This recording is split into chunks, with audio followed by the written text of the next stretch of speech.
Voici les images au cœur de cette affaire. Elles ont été tournées et diffusées sur la toile par l'association de défense des animaux L214. On y voit des canards morts ou très mal en point. Pour l'association qui a réalisé cette vidéo, le procès qui s'ouvre devant le tribunal de La Roche-sur-Yon doit permettre de rediscuter du fondement du gavage en France. Ce dossier révèle des pratiques qui sont probablement très généralisées. Il se trouve que dans le cas Soulard, nous sommes en mesure de le prouver par des images réelles et une vidéo réellement tournée dans l'entreprise. Mais effectivement, ça met en lumière une pratique de l'élevage qui est très loin de la protection animale et des exigences européennes.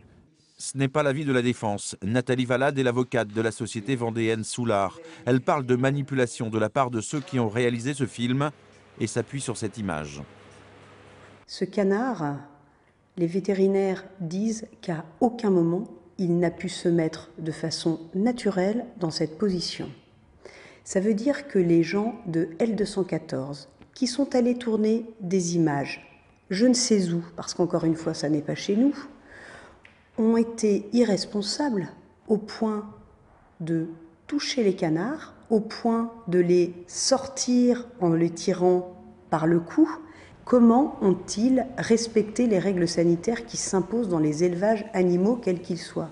Ces images prouvent-elles que l'entreprise vendéenne est coupable d'actes de cruauté?